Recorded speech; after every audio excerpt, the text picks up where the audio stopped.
holy brothers and sisters, whether you're watching live on Instagram or on YouTube or on Spotify. It has been such a long time. People have been messaging me, where are you? Where have you been? Where have you been hiding? Hoping everything is okay. So many messages, which I so appreciate every single one of them. They really mean a lot. Baruch Hashem, things are going well. It is a busy time, but for only good things. Baruch Hashem, I might have mentioned it a couple weeks ago. Baruch Hashem, I became a chassan and will be getting married the week after Sukkot. So as you can imagine, it's a busy time, but for really, really good things. And that would explain a lot of my absence. But I thought, it's one more week until Rosh Hashanah. This will be the last Monday that I'll be able to do a shiur before the new year starts. So I thought, you know what? I have some time this evening. Let's hop on the live here on Instagram, and I also record separately. And let's see my holy brothers and sisters. They'll be able to see me. We'll be able to discuss, to meet, to learn together about the life of Rabbi Nachman. And it just felt apropos to be able to do something like that and close off the year with another shiur. And then, God willing, towards the beginning of Cheshvan, or perhaps in the middle of Cheshvan, once the year has already started, we'll kick it off with hopefully a smoother schedule of programming, shall we say. So, without further ado, let's get started. As a reminder, as usual, these shiurim are in the memory of my maternal grandparents, Menachem ben David Tzvi and Alana and Basara, and may our learning and our connection to Rabbi Nachman bring their neshamas the highest of aliyahs.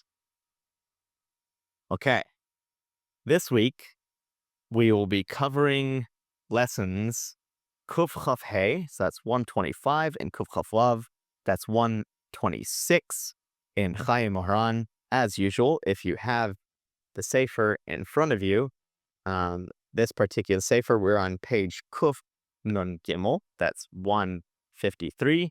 And if you're looking inside on the English, in the BRI version of tzaddik, that's the English version of Chayei Moharan, we are going to be starting on page 60.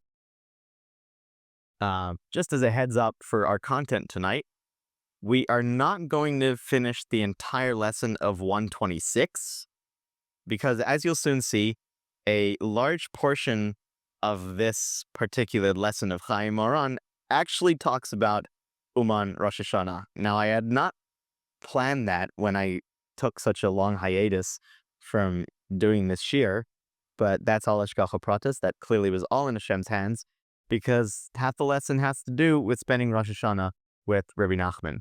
So, Mirz Hashem, that's what I'll be doing Wednesday. I'll be on my way to Uman to be able to spend Rosh Hashanah with Rabbi Nachman and with all my fellow followers of Rabbi Nachman and my Breslover fellow Breslovers, I should say.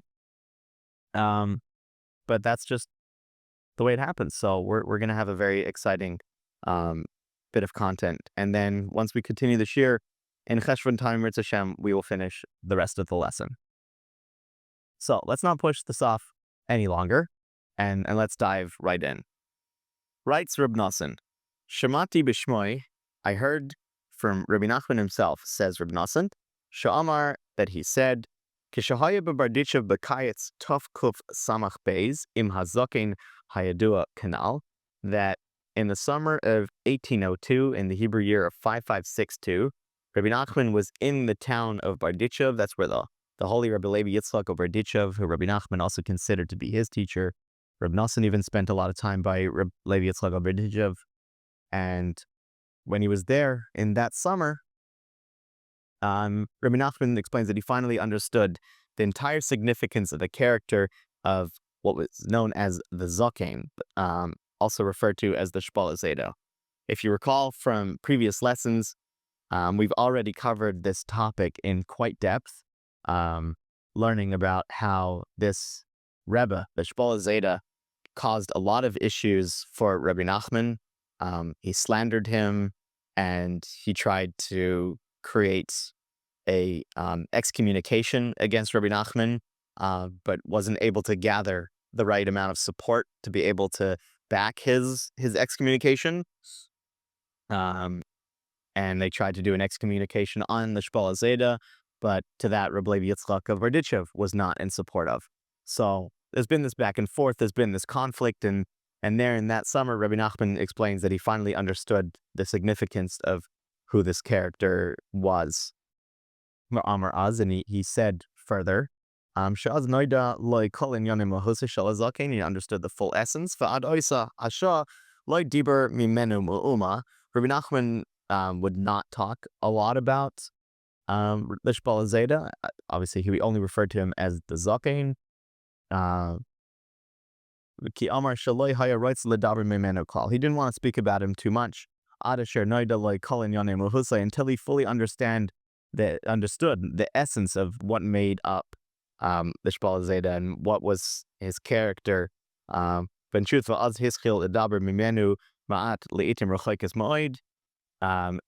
And only then did Rabbi Nachman begin to speak about him a little bit, but in very rare intervals. And I think if we can touch on some of the lessons Rabbi Nachman himself teaches us when it comes to conflict, is that when there's people who are speaking badly about us, or when we're faced with shame and embarrassment, and this is also an idea that we've already touched on in relation to the Shpal Zeda, that when we're faced with that, then Rabbi Nachman would teach us the concept of yidoin v'yishtoik, that we must be silent in the face of embarrassment and not respond back, because then we're giving power to the people that are trying to embarrass us. And by staying quiet, we're able to also alleviate that tension. And when it's coming especially from the Yetzer Hara and a place that we should not be responding to in the first place, then we're actually able to subdue those negative energies. So this is exactly what I feel that Rabbi Nachman was teaching us in the way that he was reacting to the conflict that the Shpal Zeda was bringing up. So that is it for Kuf Chav Hey. It's 125. It's a bit of a shorter one. And now we move on to Kuf Chav Vav 126. Here we go. Let's learn about Uman Rosh Hashanah. Darkenu haya liyois etzloi al Rosh Hashanah ba'al Shabbos Chanukah ba'al Chag HaShavuos. It was our custom, writes Reb Nosson, to be with Rabbi Nachman, with him for the holidays of Rosh Hashanah, for the Shabbos that coincided with Chanukah, or the Chanukah that coincided with Shabbos, ba'al Chag HaShavuos, and the holiday of Shavuos. These were the three main times that Breslov Chassidim would travel to visit and spend time with their Rebbe, Rabbi Nachman, in Breslov. Uve'elu hashlosh zmanim hayinu etzloi tamud. And when we were with him at these three times, we were with him at that entire time. So what does that exactly mean? Miyom shekava dirase pay Breslov, at the time that he established Breslov. What is Rabbi Nosson saying by we were with him etzloi tamud, always? So there were some times where Rabbi Nachman, on Shabbos or different holidays, he would give a lesson, but the lesson might have been during the day. Perhaps he might not have always given the lesson.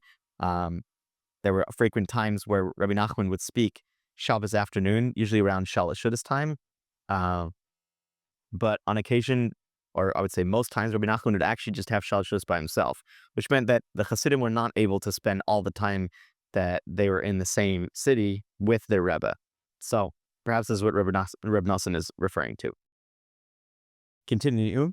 V'haya mitzave umanzir lihyos etzloi be'elu shleish zmanim. Rabbi Nachman would instruct us with like zahir, like almost like a warning, that he needed his Hasidim to be with him at those three times. And during these times, Rabbi Nachman would teach wondrous, amazing Torah, amazing lessons at great length during these times that his Hasidim would be with him. Hainu b'Rosh Hashanah haya omer haTorah bein hashmashos bein Yom Rishon l'Sheni. On Rosh Hashanah, Rabbi Nachman would speak what's referred to in halachic terms bein hashmashos. So that's between the days when the sun is starting to set and the new day is about to start in the evening. So that's just after Mincha time, after Shkia. So this is when Rabbi Nachman would speak between the first and second days of Rosh Hashanah. V'hitzchil bein hashmoshes benichnes harbe l'soich leil sheni shel Rosh Hashanah. He would begin bein hashmoshes, begin right after the sun has set, as it begins nightfall, and he would teach at great length into the night of what's now going to be the second night of Rosh Hashanah. B'Shabbos Chanukah, Amar HaTorah B'Suda Shlishis, and on Shabbos Chanukah, he would teach his lesson by the third meal, which usually, as I mentioned, he would be eating would have that meal in seclusion. This time he was actually spending the time with his Chasidim. Over Shavuos, and on the holiday of Shavuos, Haya Ayimra, Gam Kain Kamoy Rosh Hashanah, he would also speak just like he did on Rosh Hashanah, Bein Hashmoshes Shel Yom Sheni, to Shavuos B'Nichnas Harbe L'Soich Sheni, as the first night, as the first day began to end and night fell, Rabbi Nachman would speak into the night, leading into the second day of the holiday. Now, what makes Rosh Hashanah so special? Ach beyoser v'yoser hizir liyos etzloi al Rosh Hashanah v'amar she'al Rosh Hashanah hu roitze sheyihu kol anshlei shoymenu kulam ke'echad etzloi ish loy yihye ne'adar. Specifically, Rabbi Nachman would say that his Hasidim, his followers, should come to him on Rosh Hashanah, and that he said that he wanted all of his followers to be with him on Rosh Hashanah, and not one of the people who consider to be one of his followers should be missing. Every single person who considers them to be a follower of Rabbi Nachman should be there to spend the holiday of Rosh Hashanah and usher in the new year with him. V'goydel ha'azhara shehizhir lihiyos etzloi al Rosh Hashanah ein l'sha'er v'hichpil ba'azhara zu kama pa'amim. Now this warning, this instruction that Rabbi Nachman gave, that his followers should be there with him on Rosh Hashanah, it's almost impossible to fully comprehend, and for Rabbi Nachman to be able to put down in words how much emphasis Rabbi Nachman put down on this instruction. And he repeated this warning several times. The Amar shekol inyanenu hu Rosh Hashanah, that Rabbi Nachman's entire mission is Rosh Hashanah. Now let's jump for a second to Likutei Moharan so we can try and understand what this statement really means, and maybe perhaps some of the depth to this really large statement from Rabbi Nachman. How can it be this entire mission, his entire essence, is Rosh Hashanah? So we're jumping to Likutei Moharan 294. Writes Rabbi Nachman here, it's actually written by Rabbi Nosson, but this is teaching straight from Rabbi Nachman. Shemati me'bepiv HaKadosh, writes Rabbi Nosson that he heard from Rabbi Nachman, Shahaya Koslov, Etzloi Torah al Inyan Rosh Hashanah, that Rabbi Nachman had written a lesson on the topic of Rosh Hashanah, Shetzrichin linsoil tzaddikim al Rosh Hashanah, that it's imperative that people travel to be able to spend Rosh Hashanah with tzaddikim. V'haya mavoyer sham me'inyan shleisha rashim shemiskamtzim b'Rosh Hashanah shezochin az liyos etzel hatzadik. And there it's explained in this teaching that there are three rashim, there are three heads. Rosh can also be beginning, but it also has the same root as head, which these three, they come together on Rosh Hashanah when one merits to spend the holiday with the tzaddik. Ki hatzadik hu b'chinas rosh, ki hu rosh b'nei Yisrael. So this first one, the tzaddik, is the concept of rosh. He's the concept of head. How does this make sense? How is this so? Because a tzaddik is referred to as rosh b'nei Yisrael, the head of the children of Israel. For many people that know, that Rashi, the main commentator on the Chumash, his name is Rabbi Shlomo Yitzchaki, but also his acronym can also be referred to as Rabban Shel Yisrael, the rabbi of the Jewish people, because he is the main one that we all learn Chumash from. So the tzaddik is referred to as Rosh because he's the head of the people of the children of Israel, because of the way he teaches them and gathers them in to be able to learn Torah. to Rosh Hashanah, hu gam kein bechinas Rosh, ki hu Rosh Hashanah. Simply, Rosh Hashanah is also the concept of Rosh, concept of head, because it is Rosh Hashanah. It's the beginning, it's the head of the entire year. Mechol echad ba im moichay v'datoi lahatzadik, u'mekasher datoi amoichay shebaroshai, shezehu gam kein bechinas Rosh, latzadik shu Rosh b'nei Yisrael b'Rosh Hashanah. So what happens on Rosh Hashanah? When each person gathers to be with the tzaddik, they gather to be with the leader, they bring not only their physical bodies, but they're bringing their intellect and they're bringing their brain in order to gather the wisdom that they're going to learn from the tzaddik. And when they bind their brain, they bind their intellect inside their own head with that of the tzaddik, with that of the teacher, who's the concept of Rosh, who's the concept of head, and the head of the children of Israel on this holiday of Rosh Hashanah, then they're gathering all these three things together. So Nimsa, so we find Shinis comes to Shloisha Roshim Yachad. We're gathering our own heads, we're gathering the head of the tzaddik with the head of the people, and we're gathering on the holy day of Rosh Hashanah, which is also the concept of head. So, but there's a bit of a cliffhanger here, because Reb Nosson writes that there was an entire lesson on this, but Reb Nosson did not merit to be able to receive the entire lesson on this.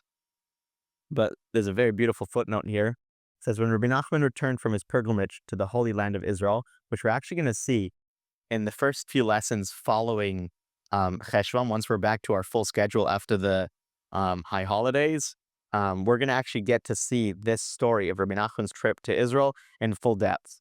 But once Rabbi Nachman had returned, he said that Hashem had given him a gift to know the essence of Rosh Hashanah. And during Rabbi Nachman's lifetime, his followers devotedly traveled to be with him for Rosh Hashanah, and after he passed away, Reb Nosson maintained the yearly Rosh Hashanah kibbutz gathering in Uman, where Rabbi Nachman is buried. So, let's continue back inside, now that we know a little bit more about the purpose of traveling to the tzaddik on Rosh Hashanah. We can comprehend a little bit more of why perhaps Rabbi Nachman was so insistent that this was his entire mission. So, Gam b'Rosh Hashanah ha'achrein b'Uman, diber imanu gam kein b'zeh. Now, some people think, Uman, Rosh Hashanah, this commandment that Rabbi Nachman gave to his followers that they should spend Rosh Hashanah with him, it was only during his lifetime. Which actually that is untrue, because Rabbi Nachman, in his last year of his life, he spoke about it in even more and greater depth, I should say, about the idea of spending Rosh Hashanah with him. And he said, Malas Misha Zoicha Liyos Etzlei Rosh Hashanah, the greatness of those who merit to be with him on Rosh Hashanah. Va'amar b'zoi haloshen. Rabbi Nachman said the following, and it's written here in Hebrew, and then we'll be able to say it also in the Yiddish, which is most likely what Rabbi Nachman himself said. Now, if anyone knows any songs about Uman Rosh Hashanah, these words are going to be very familiar for you. Ma ormar lachem ein davar gadol mizeh. Ma omar lachem ein davar gadol mizeh. Sounds familiar? So in Yiddish, it's was soll ich euch sagen? What can I say to you? Kein größerer der von is nit da. There's nothing greater than spending Rosh Hashanah with Rabbi Nachman. V'amar, and he said, V'im etzel hatzadikim acherim einai kol kach chil v'liyos etzlam daika Rosh Hashanah. If you're by any other tzaddikim, by them, it's not going to consider to be as much of an obligation to be with them. But Rosh Hashanah in particular, by Rabbi Nachman, it's way greater than you'll see by any other tzaddik. And that is indeed the truth. And says Rabbi Nachman something really amazing on this. Yikosha alai oid kushios achas, and in Yiddish, is noch a kushya. What does this mean? Before we translate it,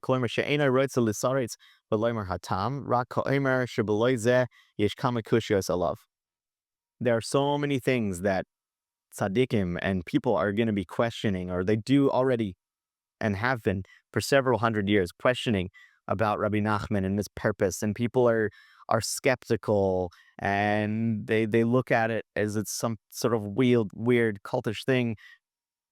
And Rabbi Nachman is saying this idea of Uman Rosh Hashanah, if they already have questions about me, and they know that by other tzaddikim, it's not as big to spend Rosh Hashanah with them, this is just going to be another thing. They're just going to pile on that because they don't fully understand it and they can't fully grasp it. And truthfully, if you've tasted the sweetness of spending Rosh Hashanah with Breslovers and by Rabbi Nachman in Uman, it's really hard to uh, put into words the draw. It's magnetic.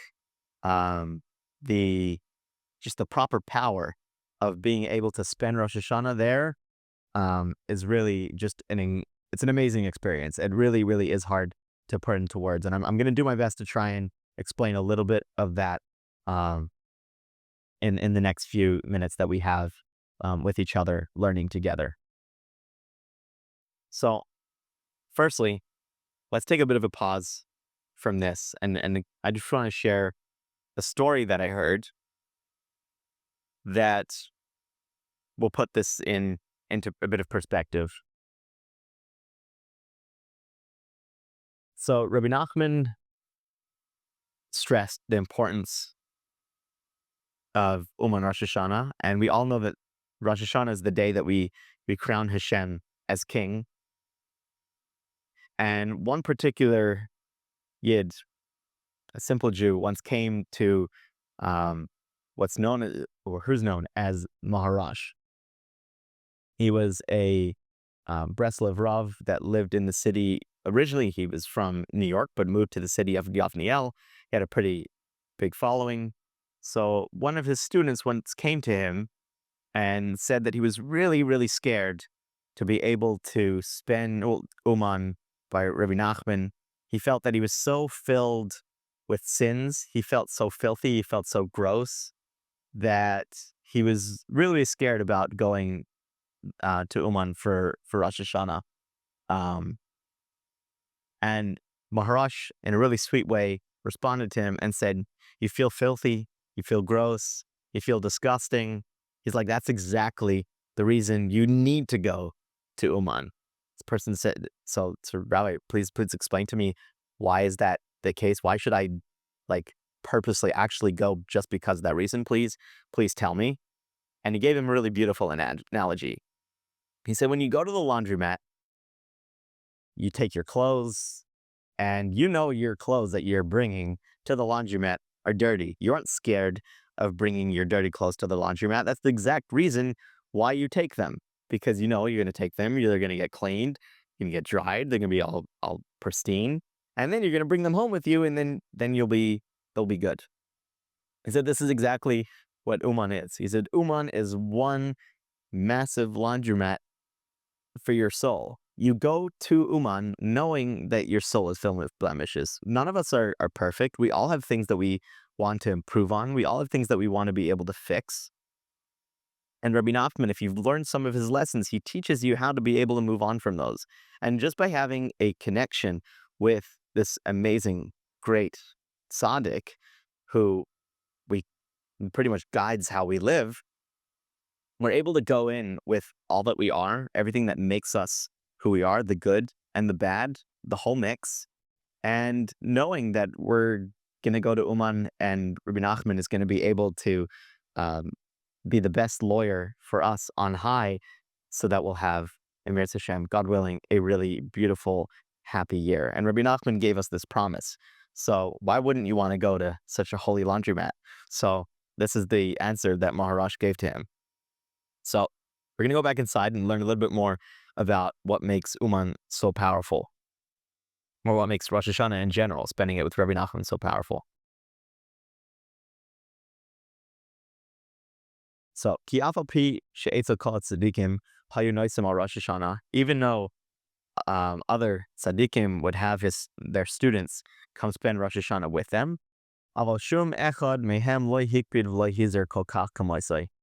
They didn't put as much emphasis as Rabbi Nachman did. And Rabbi Nachman explains elsewhere, and this is actually further on in the Sefer, we'll get there, God willing, one day soon. Cruise. You have to almost make a public announcement about this. Then if you're worthy, if you're one of his students, you should come and spend the holiday with him. V'amar ad shekol mi shezoich liyos etzlei Rosh Hashanah ra'yu loy lismoyach ma'od. That if you are willing, or if you merit to be able to spend Rosh Hashanah with Rabbi Nachman, then you are fitting, worthy to be happy the entire year.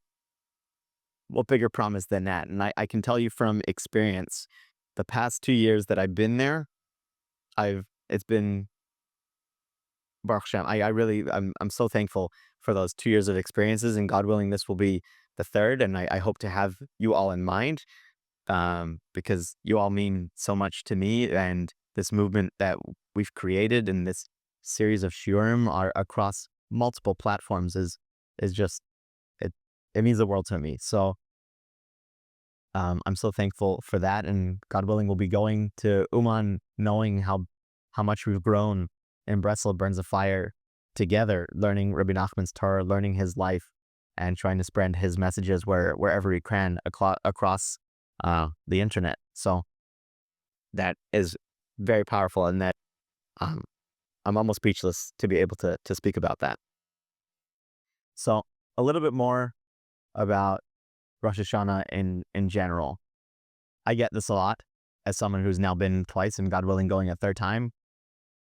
People always have this like false narrative of what Uman is.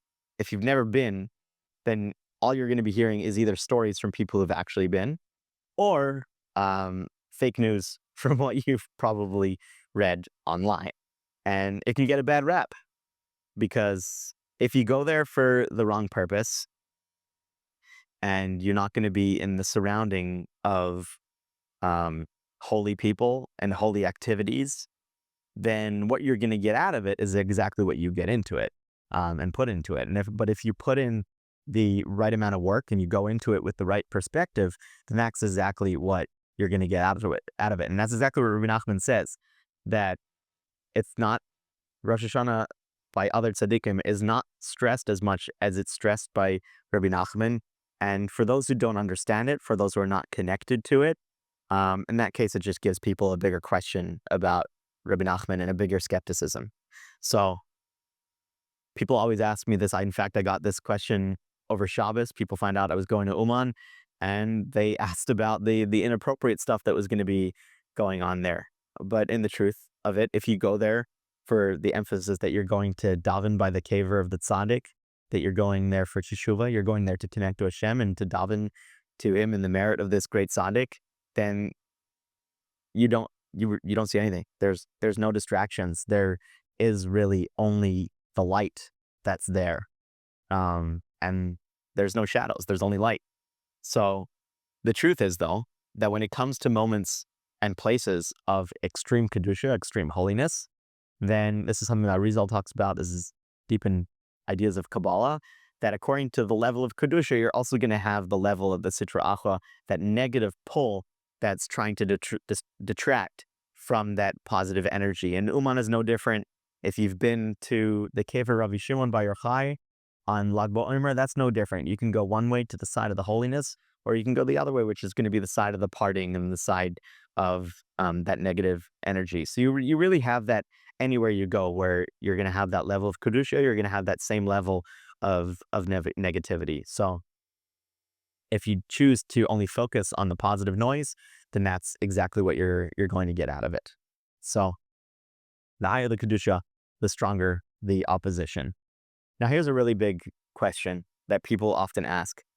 Let's say they're a follower of Rabbi Nachman, and for whatever reason, health, finances, family responsibilities, even not for a lack of trying, for whatever reason, they can't get there. For anyone that tries to go, there's always going to be a challenge whenever you're trying to do something holy. The sitra achra is going to try and pull you back. So, but what if someone's really trying and they really wanted to go, but they can't? What happens then?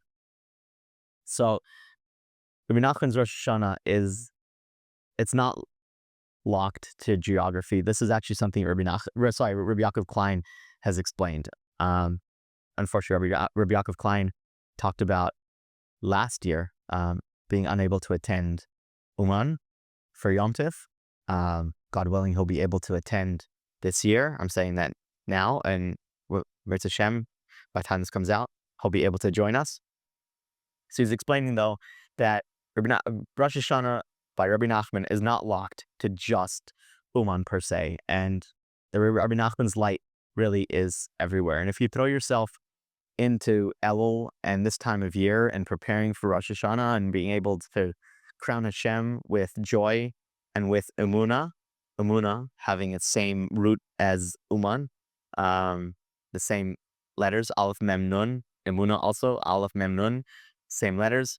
But if you lock yourself in to that time of preparation, then even if you can't make it to Uman, you're already connected to that idea and that energy of what Rosh Hashanah is. And most importantly, Rabbi Nachman teaches us to never, ever give up hope, that there's no such thing as despair.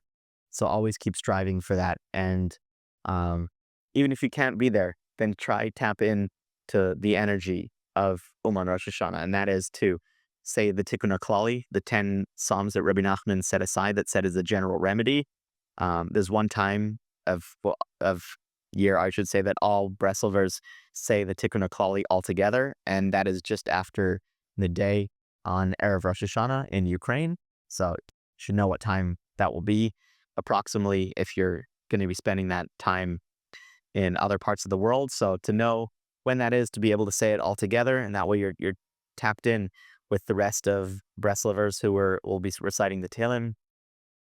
There's also what's known as a pedion. It's a designated amount of money that Rabbi Nachman recommended his followers to give as an atonement for their soul. So to give that money and to have that given in Uman, so to be able to prepare that, so therefore you're also connected in that way. And then also, if you can, have someone to recite the Tikkun HaKlali on your behalf at Zion. The two main things Rabbi Nachman said, that if anyone who considers himself to be a follower of his and comes and recites the Tikkun HaKlali, the 10 chapters of Tehillim, and gives a coin to tzedakah, then Rabbi Nachman will go beyond the ends of the earth to be able to help that person out in this world and the next. So those are a few ways that you can feel connected to Uman Rosh Hashanah, even if you physically, for whatever reason, can't be there. And this year, you can say, Hashem didn't open the way for me, but Rabbi Nachman's Rosh Hashanah is about joy. It's about Emunah, wherever I am. And wherever I am, that's where Hashem wants me to be. That's exactly the idea of the Baal Shem Tov, that you should be where your thoughts are. So know that you'll be wherever you are. The Rebbe will be with you in your heart, and you'll be serving Hashem with simcha in exactly that place. And if you can, and you will be meriting to be by Rabbi Nachman for Rosh Hashanah in Uman, then Ashreinu, how amazing will that be? And God willing, we'll be able to bump into each other in the holy city of Uman on Pushkina. Who knows? So with that, this will be our last shiur for the year. And to close, I want to just say to my holy brothers and sisters out there that as we close out this year, let's hold on to the following: that Rabbi Nachman, he kept quiet until things were clear when he was faced with criticism. So when we are faced with criticism, don't stress, try not to react, and know that this is a test coming from Hashem and that you will be able to get through it. And when it comes time for Rosh Hashanah and to connect with the Rebbe, that Rabbi Nachman never stopped urging that his followers should be with him, and we should always constantly have that yearning to be connecting to the Rebbe, connecting to Rabbi Nachman. And whether we're in Uman physically or if we're connecting from home, to not let the Yetzer Hara, the evil inclination, convince us that we're out. Sorry, I'm getting a little caught here for words. Continue yearning and never stop yearning, because if you're yearning, then you're in and you're on the right path. So as we say in Breslov, Ashreinu, how fortunate we are. And before we part, I just want to thank each and every one of you who have listened to the shiurim, who have reached out to let me know that you listened to the shiurim and that you've missed them when they're not on or not regular. I really appreciate each one of those messages. I appreciate your comments. Each and every one of you that have joined us on YouTube, Facebook, Instagram, who have grown this movement to what it is beyond thousands of followers and subscribers. It means so much to me. And In Breslov Burns a Fire is not just a name or the project. It also has to do because the fire burns because of each and every one of you. So I want to wish you all a ksiva v'chasima tova, a good gebench yor. May you and your families be written and sealed for a year of health, parnasa, shalom bayis, simcha, and endless connection to Rabbi Nachman, and of course, the ultimate purpose, which is to be connected to Hashem and His Torah. May we dance together this Rosh Hashanah in Uman or in spirit, and may this be the year that we all merit to see the light of the tzaddik shine in full with the coming of Mashiach and the joining of Klal Yisrael in Eretz Yisrael. May it be speedily in our days, this year. This is going to be the year, people. This is it. All right, everybody. Shana Tova. Take care.